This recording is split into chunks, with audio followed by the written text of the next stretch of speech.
¿quién no conoce a nuestro amigo Leo Zuckerman? Que para mí no solamente es uno de los mejores analistas políticos de este país, escritor, periodista, una gente congruente. Y digo congruente porque eso casi ya no existe en México. La mayor parte de nuestros amigos o colegas periodistas se olvidaron, los mismos políticos, de la congruencia. ¿Qué significa, Leo Zuckerman, la congruencia en el análisis político, sobre todo de un país como México? Pues primero que nada, muchas gracias por la invitación, Enrique, y por tan generoso comentario. Sí, sí. Mira, yo creo que la congruencia es muy importante cuando uno escribe, como me toca a mí, diario de lunes a viernes, una columna. Hay muchos temas que analizar y me parece que para mí la congruencia tiene que ver con mi punto de vista, ¿no? Yo soy una persona que me considero liberal, tanto en lo económico como en lo político como en lo social, ¿no?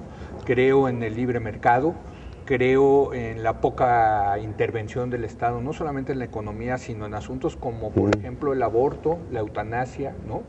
Yo creo que en el derecho que tienen las mujeres de decidir sobre su cuerpo. Fíjate que ahorita que estás hablando, disculpa que te interrumpe, del aborto, yo soy de familia española judía, sefardita, leo el Antiguo Testamento y luego el Nuevo Testamento, y en el Salmo 139 el rey David habla del aborto.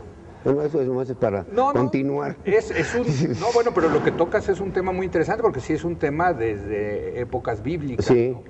Y por supuesto cada religión tiene su punto de vista muy respetable. Lo tiene la religión judía, la religión católica, la religión musulmana, en fin. Y yo te diría que un liberal lo que piensa es que se deben de respetar esas creencias. Yo no creo que un Estado deba de imponer la visión de una religión. Entonces, bueno, pues es algo individual. Si un católico no quiere abortar, una católica no quiere abortar, es muy su derecho.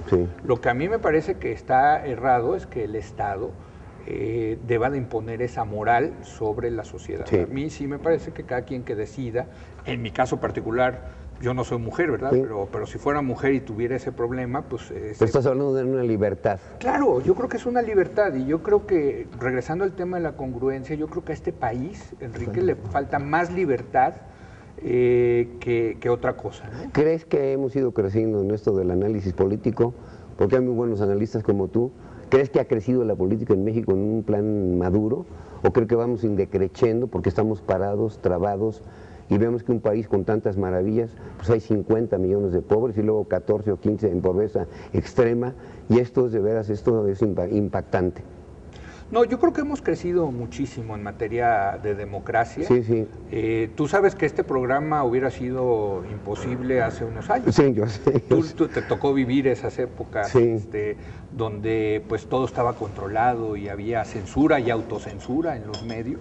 Yo te digo, mira, yo empecé mi labor como columnista político, precisamente el primer artículo que me publicaron fue el 11 de septiembre del 2001, imagínate qué fecha. ¿Es en qué periódico? En el Universal. El Universal, yo estuve 25 años. Sí, yo comencé ahí y te puedo decir que desde entonces a mí nunca me han censurado nada, Enrique, nunca, lo cual agradezco muchísimo y yo creo que es una libertad lograda que a mí, yo fui uno de los beneficiarios de todos aquellos que lucharon porque en México existiera una verdadera libertad de expresión.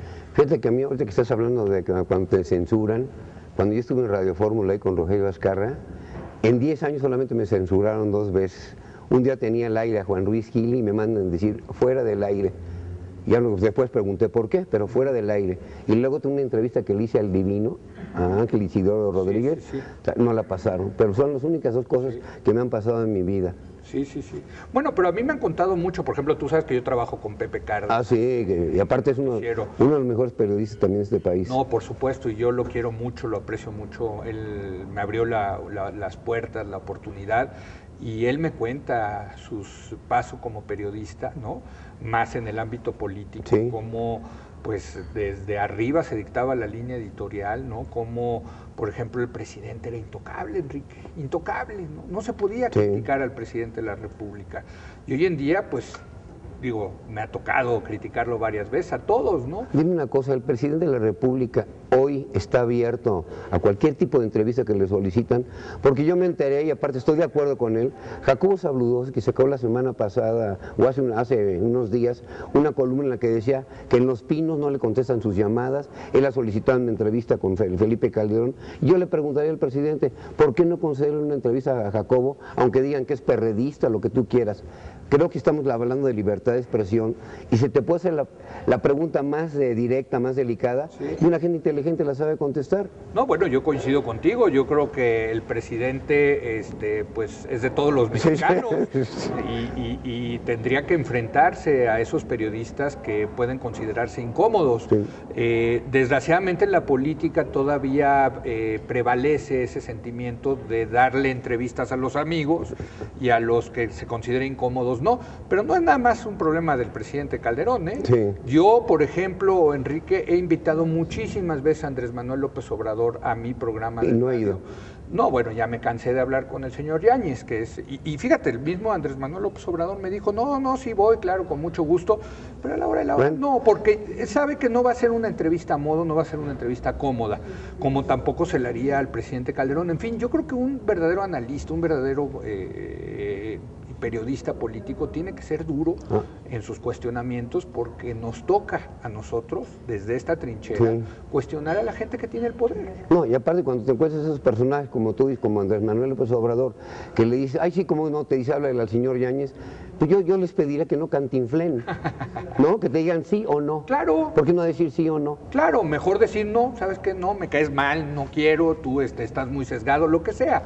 Pero yo creo que con todo, sí, Enrique, regresando al tema, creo que hemos ganado muchos espacios y yo creo que hay que celebrar eso. Yo creo que México sí está mejor que hace 20, 30 años en materia de libertad de expresión, por supuesto.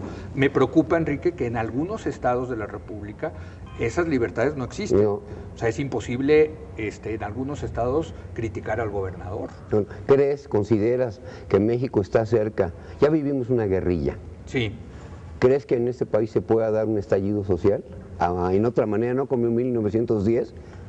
¿Crees que estamos cerca de eso o no va a suceder? Mira, te voy a decir que sabemos. Sí. Sabemos que hay grupos guerrilleros minoritarios en los estados de Oaxaca y de Guerrero, que son desprendimientos del EPR, del ERPI. La guerrilla, al parecer, en Chiapas sí ya dejó de operar como guerrilla. Son grupos minoritarios que operan en la sierra, y yo creo que ese es el único foco rojo que existe. Todavía acuérdate que en este sexenio hubo un par de bombazos importantes en ductos de Pemex, ¿no? Sin muertos, afortunadamente.